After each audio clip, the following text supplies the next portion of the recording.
గొప్ప పాపం. ఒక దుర్గుణం ఉంది.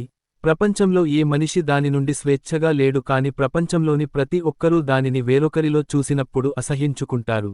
మరియు క్రైస్తవులు తప్ప మరెవరూ తమను తాము ఆ విషయంలో దోషులమని ఎప్పుడూ గ్రహించరు. ఇప్పుడు నేను క్రైస్తవ నైతికతలోని ఆ భాగానికి వచ్చాను. అక్కడ అవి అన్ని ఇతర నైతికతలకు భిన్నంగా ఉంటాయి. క్రైస్తవుడు కాని ఎవరైనా ఈ దుర్గుణం గురించి తనను తాను నిందించుకున్నట్లు నేను ఎప్పుడూ వినలేదు.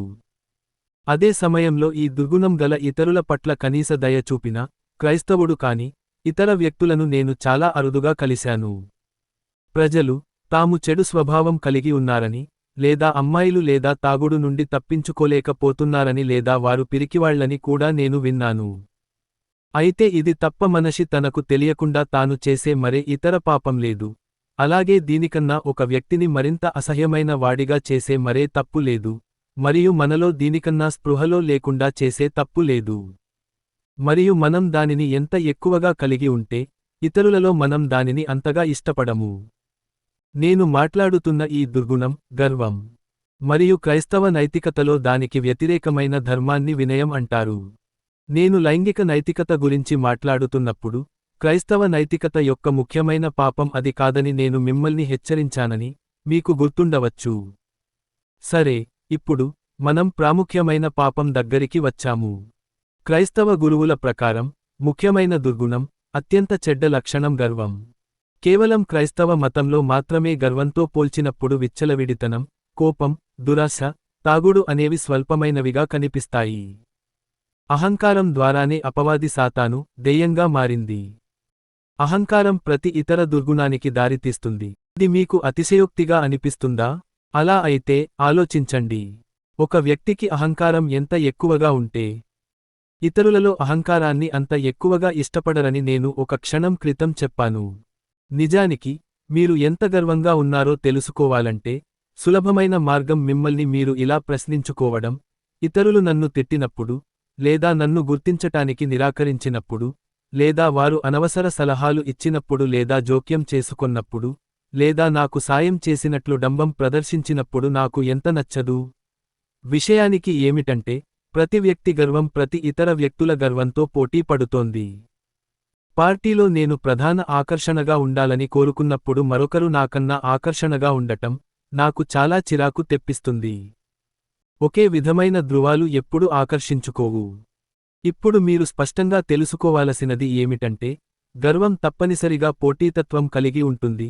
పోటీతత్వం దాని స్వభావం. అయితే ఇతర దుర్గుణాలలో పోటీతత్వం యాదృచ్ఛికంగా మాత్రమే ఉంటుంది. అంటే, గర్వం యాదృచ్ఛికంగా ఏదైనా కలిగి ఉండటం వల్ల ఆనందాన్ని పొందదు గాని తదుపరి వ్యక్తి కంటే ఎక్కువ కలిగి ఉండటం వల్ల మాత్రమే. ప్రజలు ధనవంతులుగా, తెలివైనవారిగా లేదా అందంగా ఉండటం వల్ల గర్వపడతారని మేము చెబుతాము, కానీ వారు అలా ఉండరు. వారు ఇతరులకన్నా ధనవంతులుగా, లేదా తెలివైనవారిగా లేదా అందంగా కనిపించడం వలన గర్వపడతారు. మిగతా అందరూ సమానంగా ధనవంతులుగా, లేదా తెలివైనవారిగా లేదా అందంగా కనిపించినట్లయితే గర్వపడటానికి ఏమీ ఉండదు. ఆ పోలిక మిమ్మల్ని గర్వపడేలా చేస్తుంది, మిగతా వాటి కంటే ఎక్కువగా ఉండటం వల్ల కలిగే ఆనందం. పోటీ అనే అంశం లేకపోతే గర్వం అనేది లేదు. అందుకే ఇతర దుర్గుణాలలో లేని విధంగా నేను అహంకారం తప్పనిసరిగా పోటీతత్వం కలిగి ఉంటుందని చెప్తున్నాను. ఇద్దరూ ఒకే అమ్మాయిని కోరుకుంటే, లైంగిక ప్రేరణ ఇద్దరు పురుషులను పోటీలోకి నెట్టవచ్చు. కాని అది యాదృచ్ఛికంగా మాత్రమే. అయితే వారు ఇద్దరు వేర్వేరు అమ్మాయిలను కోరుకున్నారు. కానీ గర్విష్ఠుడైన వ్యక్తి మీ అమ్మాయిని మీ నుండి తీసుకుంటాడు. అయితే అతను ఆమెను కోరుకుంటున్నందున కాదు, కాని అతను మీ కంటే మంచి వ్యక్తి అని తనకు తానుగా నిరూపించుకోవడానికి. తగినంత లేకపోతే దురాశ పురుషులను పోటీలోకి నెట్టవచ్చు. కానీ గర్విష్ఠుడు తాను కోరుకునే దానికంటే ఎక్కువ సంపాదించినప్పటికీ, తన గొప్పదనాన్ని నిరూపించుకోవడానికి ఇంకా ఎక్కువ సంపాదించడానికి ప్రయత్నిస్తాడు. ప్రపంచంలోని దాదాపు అన్ని సమస్యలు దురాశ లేదా స్వార్థం కారణంగా ప్రజలు సృష్టించేవి. అవి నిజానికి గర్వం యొక్క ఫలితమే. డబ్బుతో పాటు తీసుకోండి. దురాశ ఖచ్చితంగా ఒక మనిషిని మంచి ఇల్లు, మంచి సెలవులు, తినడానికి మరియు త్రాగడానికి మంచి వస్తువుల కోసం డబ్బు కోరుకునేలా చేస్తుంది. కానీ ఒక పాయింట్ వరకు మాత్రమే. $10,000 పురుషుడు నిజంగా ఆస్వాదించగల అన్ని విలాసాలను ఇస్తుంది అనుకుందాం. సంవత్సరానికి $10,000 ఉన్న వ్యక్తిని సంవత్సరానికి $20,000 పొందాలని ఆతృతగా చేసేది ఏమిటి?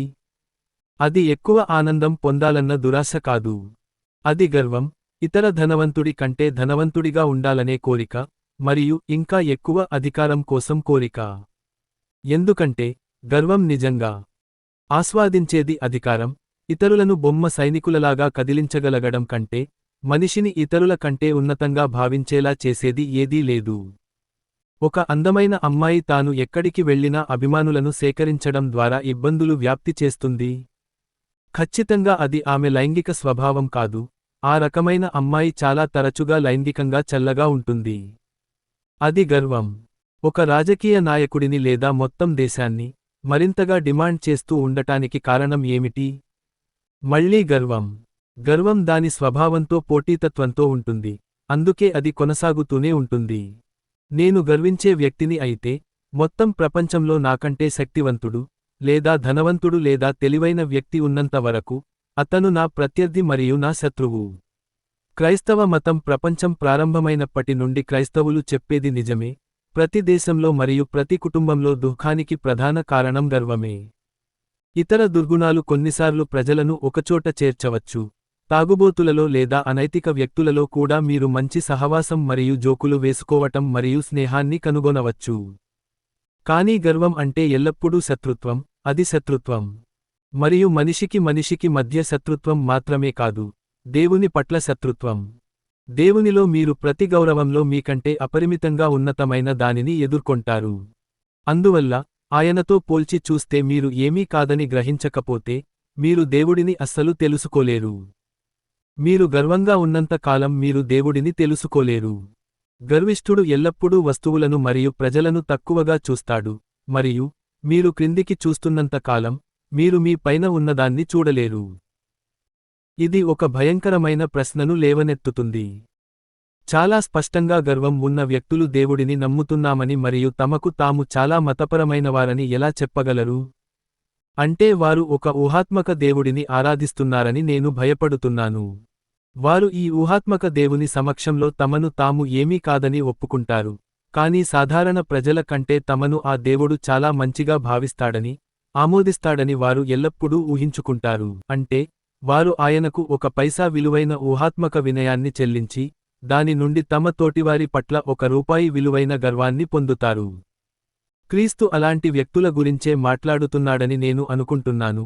కొందరు తన గురించి ప్రకటిస్తారని, తన నామంలో దయ్యాలను వెళ్ళగొట్టారని, కానీ లోకం చివరలో ఆయన వారిని ఎన్నడూ అంగీకరించడని వారికి చెప్పబడింది. మరియు మనలో ఎవరైనా ఏ క్షణంలోనైనా ఈ మరణకరమైన ఉచ్చులో పడవచ్చు. అదృష్టవశాత్తు, మనకు ఒక పరీక్ష ఉంది. మన మతపరమైన జీవితం మనం మంచివారమని, అన్నింటికంటే ముఖ్యంగా, మనం ఇతరులకన్నా మంచివారమని మనకు అనిపించేలా చేస్తున్నప్పుడు, దేవుడు కాదు, అపవాది మనపై పనిచేస్తున్నదని మనం ఖచ్చితంగా అనుకోవచ్చు. దేవుని సన్నిధిలో ఉండటానికి నిజమైన పరీక్ష ఏమిటంటే, మీరు మీ గురించి పూర్తిగా విస్మరించటం లేదా మిమ్మల్ని మీరు ఒక చిన్న, మురికి వస్తువుగా చూడటం. మిమ్మల్ని మీరు పూర్తిగా త్యజించటం మంచిది. అన్ని దుర్గుణాలలోకెల్లా అత్యంత దారుణమైన గర్వం, మన మత జీవితంలోని ముఖ్యభాగంలోకి అక్రమంగా చొరబడటం చాలా భయంకరమైన విషయానికి. కానీ మీరు ఎందుకు చూడలేరు?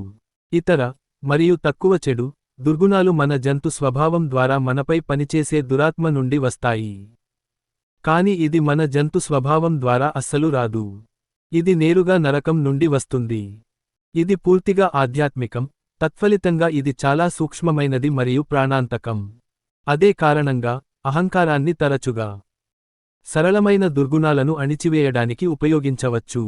వాస్తవానికి, ఉపాధ్యాయులు తరచుగా ఒక బాలుడి గర్వాన్ని లేదా, వారు దానిని పిలిచినట్లుగా, అతని ఆత్మగౌరవాన్ని అతడు మర్యాదగా ప్రవర్తించేలా చేయడానికి ఉపయోగించవచ్చు. చాలా మంది పురుషులు గర్వం ద్వారా అంటే పిరికితనం, లేదా కామం లేదా కోపం, అవి తన గౌరవానికి తక్కువ అని భావించడం నేర్చుకోవడం ద్వారా అధిగమించారు. దెయ్యం నవ్వుతుంది. మీకు క్యాన్సర్ ఇవ్వడానికి అనుమతిస్తే ప్రతిఫలంగా మీ చిన్న చిన్న పొక్కులు నయం చేయడానికి ఒప్పుకొన్నట్లు, మీరు పవిత్రంగా, ధైర్యంగా, స్వీయ నియంత్రణతో ఉండటం చూసి ఆయన పూర్తిగా సంతృప్తి చెందుతాడు. తద్వారా మీలో గర్వం యొక్క అధికారాన్ని నెలకొల్పుతున్నాడు. గర్వం అనేది ఆధ్యాత్మిక క్యాన్సర్, ఇది ప్రేమను లేదా సంతృప్తిని లేదా సాధారణ జ్ఞానంను తినేస్తుంది. ఈ విషయాన్ని వదిలి వెళ్లే ముందు నేను కొన్ని అపార్థాల నుండి జాగ్రత్త వహించాలి. 1. ప్రశంసించబడటంలో ఆనందం గర్వం కాదు.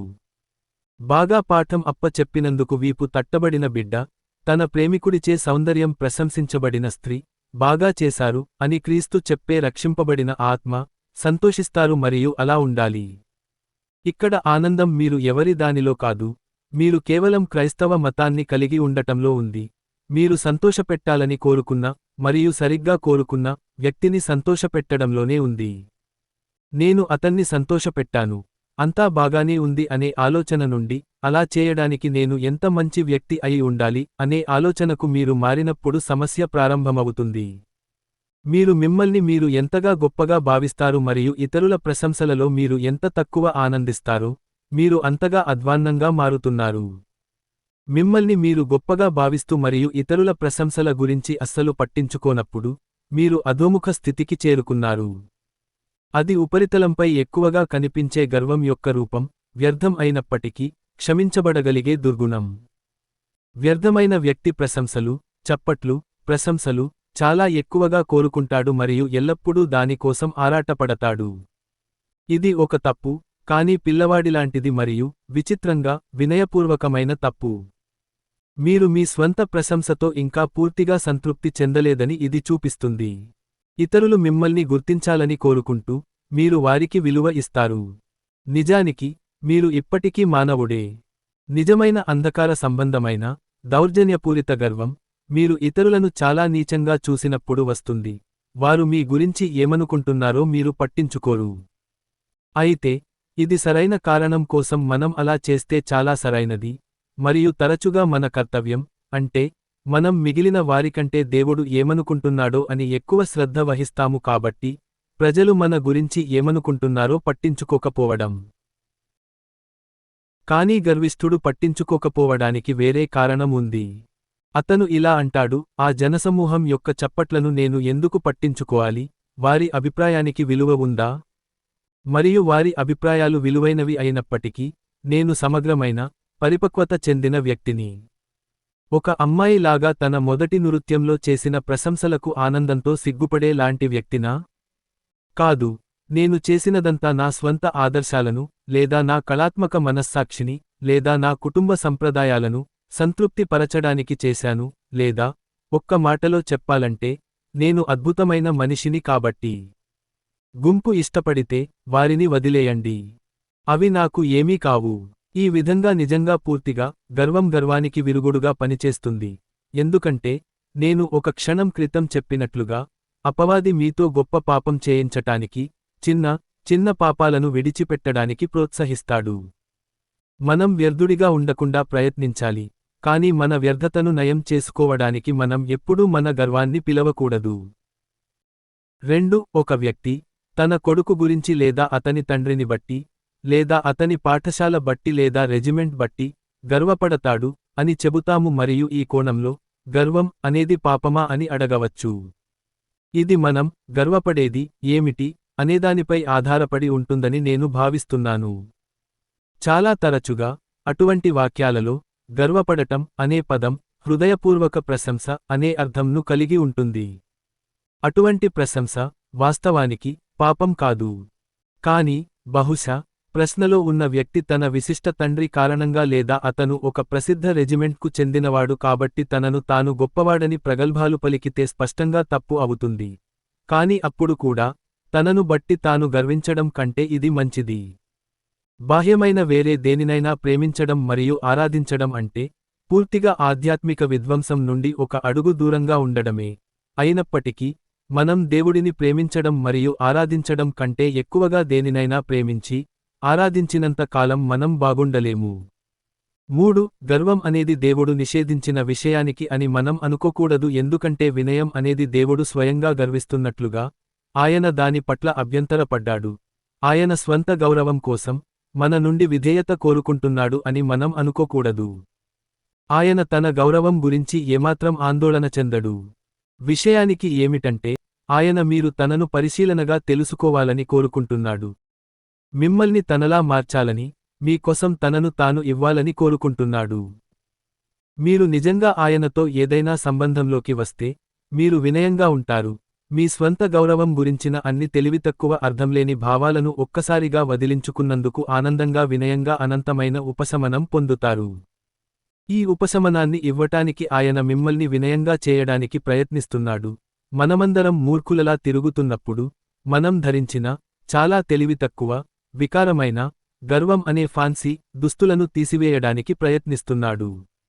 నన్ను చూడు, నేను మంచి అబ్బాయిని కాదా? అనే తప్పుడు స్వభావాన్ని వదిలించుకోవడం వల్ల, నేను కూడా వినయంతో కొంచెం ముందుకు వెళ్ళగలిగి ఉంటే బాగుండేది అనుకోవటం వలన, కలిగే ఉపశమనం, ఓదార్పు గురించి నేను మీకు మరింత చెప్పగలను.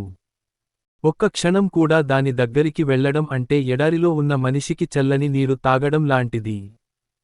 4. మీరు నిజంగా వినయపూర్వకమైన వ్యక్తిని కలిస్తే, అతన్ని ఈ రోజుల్లో చాలా మంది, వినయస్థుడు అని పిలుస్తారని ఊహించకండి. తను ఏమి కాదని మీకు చెబుతూ, అతను ఎప్పుడూ వంగి వంగి నమస్కారాలు పెట్టే వ్యక్తిగా ఉండడు. బహుశా మీరు అతని గురించి ఆలోచించేది ఏమిటంటే, మీరు అతనికి చెప్పిన దానిలో నిజమైన ఆసక్తి చూపిన ఉల్లాసమైన, తెలివైన వ్యక్తిగా కనిపించాడు. మీరు అతన్ని ఇష్టపడకపోతే, జీవితాన్ని అంత తేలికగా, ఆస్వాదించే వ్యక్తి పట్ల మీకు కొంచెం అసూయ కలుగుతుంది. అతను వినయం గురించి ఆలోచించడు. తన గురించి తాను అస్సలు ఆలోచించడు.